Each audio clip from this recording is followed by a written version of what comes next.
Movie की शुरुआत London में सनल के घर को दिखाते हुए होती है, जहाँ पर वो बहुत ही डरा हुआ बैठा है। उसकी टेबल पे बहुत ज़्यादा क्रीपी सी ड्राइंग्स हैं, उसके हाथ में अस्थमा का पंप है और वो उस रिकॉर्डिंग कर रहा है कि वो अब ये सब कुछ नहीं सह सकता, मैं गलत था और वो सही, अब वो मेरे पीछे पड़ा है, मेरी जान खतरे में है, एट्सेट्रा।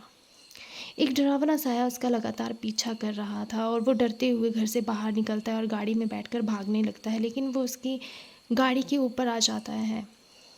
अब अपनी जान बचाने के लिए गाड़ी से बाहर निकल कर भागने लगता है और से डर कर वो नदी में छलांग लगा देता है, लेकिन वो साया नदी में उसका पाँव खींचकर उसे डुबो देता है। दूसरे दिन उसकी लाश कुछ पुलिस वाले निकालते हुए दिखाई देते हैं। अब आगे हम मूवी के मेन कैरेक्टर निकिता रॉय से मिलते हैं, जो कि एक ऑथर है और इंटरनेशनल रैशनलिस्ट कम्युनिटी यानी कि आईआरसी की मेंबर भी है, जिसका हेडक्वार्टर लंदन में है। और इसकी शुरुआत उसके बड़े भाई सनल रॉय ने की थी, जो उसके फाउंडर होने के साथ साथ एक इन्वेस्टिगेटर भी हैं। ये इंस्टीट्यूशन जो समाज में फैले हुए अंधविश्वास को दूर करता है।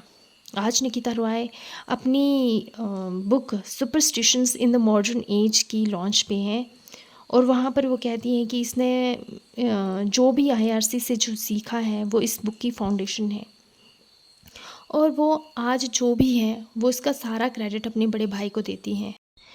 इन सब के बाद निकिता घर पहुंचकर अपने भाई को कॉल करती है और नहीं उठाने पर वो उसको वॉइस नोट भेजती है कि वो उसको अर्जेंटली कॉल करे।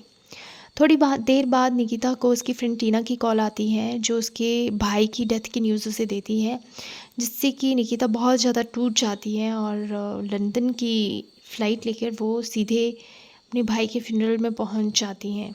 वहीं उसकी मुलाकात उसके एक्स जॉली से होती है। जॉली एक सोशल मीडिया इन्फ्लुएंसर है। वो उसे उसके भाई ने जिस ब्रिज से कूद कर जान दी थी वहाँ लेकर चलने के लिए कहती है, और वहाँ पर उससे बहुत ही भयानक विजन्स आने शुरू हो जाते हैं। अब निकिता आईआरसी हेडक्वार्टर जाती है और आईआरसी मेंबर्स उसे बताते हैं कि सनल के पोस्टमार्टम में आया है कि उसकी मौत डूबने से हुई है और ये आत्महत्या का केस माना जाएगा, जिसकी वजह से उसका केस बंद हो सकता है। निकिता को इसमें कुछ मिस्ट्री लगती है और वो पूछती है कि सनल लास्ट केस कौन सा हैंडल कर रहा था, और वो उस अमरदेव के बारे में बताते हैं। अमरदेव के बारे में बता दें हम कि वो ट्रू फेथ फाउंडेशन का हेड है, उसके बहुत ज़्यादा फॉलोअर्स हैं जो उस पर आंख बंद करके विश्वास करते हैं। अब इसके बाद आईआरसी के मेंबर्स उसको समर के घर में मिली हुई चीज़ें देते हैं, जिसमें एक डिक्टोफोन है, कुछ ड्राइंग्स हैं। निकिता अब जब सनल की रिकॉर्डिंग सुनती है तो उसमें वो बोल रहा होता है कि उसने मुझे कहा था कि मेरे पास 3 दिन है, लेकिन मैंने ध्यान नहीं दिया और ना मैं समझ भी नहीं पाया। अब मैं अमरदेव के ख़िलाफ़ जो भी इन्वेस्टिगेशन कर रहा हूँ, मैं उन्हें सबको बंद करने वाला हूँ। अमरदेव सच है और मेरी थ्योरी गलत। के साथ आईआरसी मेंबर बताते हैं कि सनल ने अपना एक इन्फॉर्मेंट भी अमरदेव की कम्यून में छोड़ के रखा हुआ है, लेकिन वो कौन है वो नहीं जानते। निकिता को पूरा यकीन था कि उसके भाई की मौत के पीछे ट्रू फेथ फाउंडेशन का ही हाथ है, इसलिए वो इस केस को इन्वेस्टिगेट करना चाहती थी, लेकिन उसका साथ आईआरसी का कोई भी मेंबर नहीं देता है, क्योंकि वो कह रहे थे कि अमरदेव बहुत ज़्यादा पावरफुल है और उसके बहुत ज़्यादा फॉलोअर्स हैं, और निकिता भी इस केस को इन्वेस्टिगेट ना करे वरना वो उसका भी वही हाल होगा जो सनल के साथ हुआ है। लेकिन इसके बावजूद जोली निकिता का साथ देने के लिए तैयार हो जाता है। अब दोनों मिलकर पुलिस स्टेशन जाते हैं सनल की केस डिटेल लेने के लिए, लेकिन पुलिस वाले ये कहकर कि उसने सुसाइड किया था इसलिए उनको कोई डिटेल नहीं देते हैं और सनल की बिलोंगिंग्स देकर उन दोनों को वापस भेज देते हैं। लेकिन निकिता वापस आते हुए जोली से कहती है कि भाई ने कोई सुसाइड नहीं किया था, अगर उन्हें सुसाइड करना ही होता तो वो कार रोक कर भी कर सकते थे, लेकिन उनकी कार रोड पर क्रैश पड़ी हुई थी। साथ में वो सनल की रिकॉर्डिंग सुनते हैं, जिसमें वो कह रहा था कि अमरदेव ने मुझे 3 दिन की वार्निंग दी है और आज पहला दिन है, और पहले दिन उसने बहुत चीप ट्रिक खेली है कि उसने 3 दिन बाद के लिए शोक पत्र आज ही छपवा दिया है और अभी तक मुझे कुछ नहीं हुआ है। दूसरे दिन के लिए वो कहता है कि रात भर उससे अपने आसपास चलने की आवाज़ आती रही, जैसे उसे लग रहा था कि कोई उस पर नज़र रख रहा है। तीसरे दिन के लिए तो हम सब जानते ही हैं कि उसके साथ क्या क्या हुआ था। शाम को दोनों सनल के घर जाते हैं। सनल के घर में सभी जगह मॉन्स्टर्स की ड्राइंग्स बनी हुई थी। साथ ही में निकिता को सनल के लैपटॉप में एक ईमेल भी मिलता है जिसे फ्रिया नाम की लड़की ने भेजा था, जिसमें उसने किसी पैकेज कुरियर की बात की थी जिसे सनल अभी रिसीव नहीं कर पाया था। दोनों उसको नेक्स्ट डे लेने का प्लान बनाते हैं और साथ ही हम देखते हैं कि उन दोनों पर कोई नज़र भी रखे हुए हैं। आगे जॉली निकी को उसके होटल छोड़ देता है। ये एक पेट फ्रेंडली होटल है जिसमें एक बहुत ही प्यारी सी बिल्ली भी रहती है। निकिता अपने कमरे में जाकर आगे सनल की रिकॉर्डिंग सुनना शुरू कर देती है, जिसमें वो बताता है कि उसे शक है कि शायद उसका जो इन्फॉर्मेंट है वो अमरदेव के साथ मिल गया है, क्योंकि उसका अभी तक कोई भी मैसेज या कॉल नहीं आया है या फिर वो पकड़ा गया है। अगले दिन वे दोनों ट्रू फेथ फाउंडेशन में अमरदेव का प्रवचन सुनने के लिए जाते हैं, जहां वो देखते हैं कि अमरदेव ने अपने चमत्कार से बिल्कुल न चल पाने वाले व्यक्ति को एकदम से ठीक कर दिया। लेकिन निकिता बाहर निकलकर जॉली से कहती है कि वो एक पेड एक्टर होगा, क्योंकि ऐसे चमत्कारों से अगर लोग ठीक होने लग जाएं तो इन हॉस्पिटल्स और साइंस का क्या ही रोल है। खैर, इसके बाद अमरदेव उनको अपने पास मिलने के लिए बुलाता है और शॉकिंगली उसे निकिता के बारे में सब पता था। लेकिन निकिता भी उसे अपने भाई का हत्यारा कहती है और उसका 1 हफ्ते में पर्दाफाश कर देगी ऐसा बोलती है। लेकिन अमरदेव भी उसे ये कहता है कि उसके पास 1 हफ्ता है ही नहीं, वो 3 दिन में ही अपने भाई की तरह मर जाएगी। वापस आने पर जॉली निकिता को बहुत डांटता है कि तुम्हें अमरदेव से माफ़ी मांग लेनी चाहिए, क्योंकि वो बहुत ज़्यादा पावरफुल है और उसके बहुत ज़्यादा फॉलोअर्स हैं। लेकिन निकिता कहती है कि उसे कोई फ़र्क नहीं पड़ता, उसे अपने भाई की मौत का सच पता करना है।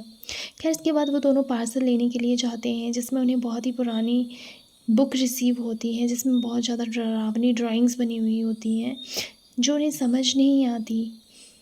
अब निकिता को लगता है कि शायद यही सनल की इन्फॉर्मेंट है, इसीलिए वो सेंटर के एड्रेस पर जाने का डिसाइड करते हैं। लेकिन जब वो उसके घर में पहुंचते हैं तो वहाँ पर कोई नहीं होता और उसमें बहुत ज़्यादा गंदी सी स्मेल भी आ रही होती है और चारों तरफ सेम वैसी ही ड्राइंग्स बनी हुई होती हैं जैसी उन्होंने सनल के घर पे देखी थी। के बाहर एक लड़की दिखाई देती है, जिसे देखकर वो बाहर निकलते हैं। वो कुछ मिट्टी में दबा रही थी। उन दोनों को देखकर वो भागना शुरू कर देती है। निकिता और जॉली भी उसका पीछा करना शुरू कर देते हैं। उसे देखकर ऐसा लग रहा था वो किसी चीज़ से डरकर भाग रही है। आगे जाकर वो खुद का गला काटकर आत्महत्या कर लेती है। इसके डर से दोनों फ्रेया को उसी हाल में छोड़कर वहाँ से भाग आते हैं। वापस आने पर जॉली निकिता पर बहुत ज़्यादा गुस्सा करता है कि वो अब सब हैंडल नहीं कर सकते। लोग मर रहे हैं, पहले सनल, फिर फ्रेया, अब पता नहीं अगला नंबर किसका होगा। दैट्स इनफ और मैं इन सब से बाहर हूँ, ये कहकर वो वहाँ से चला जाता है। निकिता कमरे में आकर वही बुक देखती है।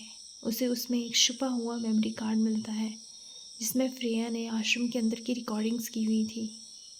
उसमें कह रही होती है कि अमरदेव बहुत ज़्यादा पावरफुल है, लोग उसको फॉलो करते हैं और वहाँ पर बहुत अजीब है सब कुछ।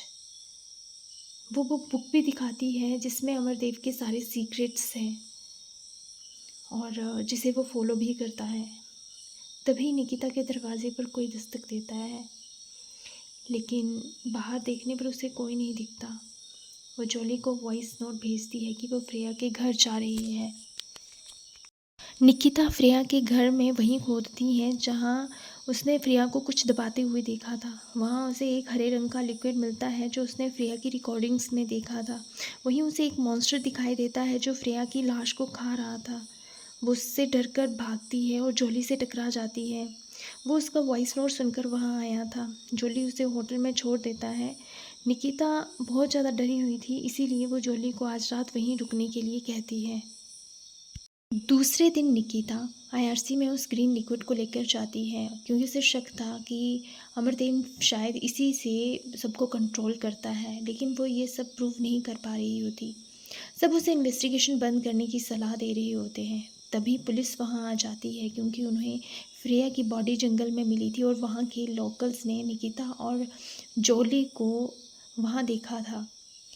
इसीलिए उन्हें पूछताछ के लिए पुलिस स्टेशन जाना पड़ना था। लेकिन उन्हें झटका तब लगता है जब वो उन्हें पुलिस स्टेशन ना ले जाकर अमरदेव के पास ले जाते हैं। अमरदेव के पास निकिता वही किताब देखकर चौंक जाती है। आगे अमरदेव कहता है कि फ्रेया के मर्डर की इन्वेस्टिगेशन में उन दोनों का नाम आ रहा है, इसीलिए उसने उन दोनों की मदद के लिए यहाँ बुलाया है। लेकिन निकिता ये कहती है कि उन दोनों ने कुछ नहीं किया है और उन्हें उसकी मदद भी नहीं चाहिए। वहीं वो एक शैतान की इमेज देखकर डर कर वहाँ से वापस आ जाती है। वापस आकर निकिता उन सभी पिक्चर्स को देखने लगती है जो उसने खुद खींची थी सनल और फ्रेया के घर पर। उनमें कुछ नंबर रिपीट हो रहे थे। इससे उसे लगता है कि शायद ये कोई क्लू हो सकता है, इसलिए वो टीना को डिकोड करने के लिए कहती है। टीना डिकोड करके बताती है कि ये किसी अबेंडन बिल्डिंग के कोऑर्डिनेट्स हैं। निकिता और जॉली दोनों उस बिल्डिंग में जाते हैं। वहाँ उन्हें ग्रीन लिक्विड की बॉटल्स टूटी हुई मिलती हैं और वहीं निकिता को फिर से वो मॉन्स्टर दिखाई देता है जो उसे घायल कर देता है। तभी जॉली आकर उसे संभाल लेता है। जॉली उसे लेकर अमरदेव के पास जाता है ताकि वो उसे बचा ले, लेकिन अमरदेव कहता है कि अब बहुत देर हो चुकी है और अब तभी कुछ हो सकता है जब निकिता किसी प्राणी की बलि दे। तभी निकिता अमरदेव की गर्दन पर चाकू लगा देती है कि उसने उसके साथ क्या किया है। ये देखकर वहाँ के मेंबर्स उन दोनों को धक्के मारकर वहाँ से बाहर निकाल देते हैं। बाहर आने पर निकिता जोली से झगड़ा करने लगती है क्योंकि वो उसे फिर से अमरदेव के पास लेकर गया था। उन दोनों में झगड़ा इस कदर बढ़ जाता है कि निकिता जोली को थप्पड़ मार देती है और वहाँ से चली जाती है और वापस होटल आ जाती है। वो बहुत अपसेट थी और सबसे छुटकारा पाना चाहती थी, इसीलिए वो वहाँ जो होटल में बिल्ली रहती थी उसको मारने की कोशिश करती है क्योंकि अमरदेव ने कहा था कि उसे किसी प्राणी की बलि देनी होगी, लेकिन वो ऐसा नहीं कर पाती और बेहोश हो जाती है। बेहोश होने से पहले उसका हाथ वहाँ रखे टेस्टिंग लिक्विड पर पड़ जाता है जो कि उसके बैग पर गिरता है, जिसके से उसके बैग का कलर चेंज होने लग जाता है। दूसरे दिन टीना और जॉली निकिता को लेकर अमरदेव के पास पहुंच जाते हैं और उससे मिन्नतें करने लगते हैं कि वो निकिता को बचा ले। लेकिन इस पर अमरदेव कहता है कि मैं इसे ठीक कर दूंगा, लेकिन पहले इसे हार माननी होगी और मेरी शक्तियों को भी मानना पड़ेगा। लेकिन निकिता पलटवार करते हुए कहती है कि सनल सही था कि तुम एक ढोंगी हो। हमें तुम्हारे सारे सीक्रेट्स का पता चल चुका है कि तुम एक बॉटनिस्ट थे और तुमने कैसे एक प्लांट से डिहेल्यूसिनेटरी ड्रग बनाया और उसका एक एंटीडोट भी बनाया। लोगों को शैतान की पिक्चर दिखा दिखा के उनका वहम उनके मन में पैदा कर दिया और इस ड्रग के असर से लोग उसी शैतान को देखते और तुम्हारे पास आते और तुम उन्हें एंटीडोट से ठीक कर देते और तुम्हारा ये बिज़नेस ऐसे ही चलता रहता। तुम्हारे इस धंधे के आड़े जो भी आता तुम उसे ये ड्रग देते जिसके असर से उनकी जान चली जाती, जैसे सनल और फ्रेया। तुमने बड़ी चालाकी से मेरे सामान पर भी वो ड्रग लगवा दिया जब मैं पहली बार तुमसे मिलने के लिए आई थी। इसलिए जब जब मैं अपने सामान को छूती तो उस ड्रग के असर से मैं भी हेलुसिनेट करने लगती। लेकिन जॉली ने ऐन वक्त पर उस ग्रीन लिक्विड से, जो कि उस ड्रग का एंटीडोट है, मुझे देखकर मेरी जान बचाई।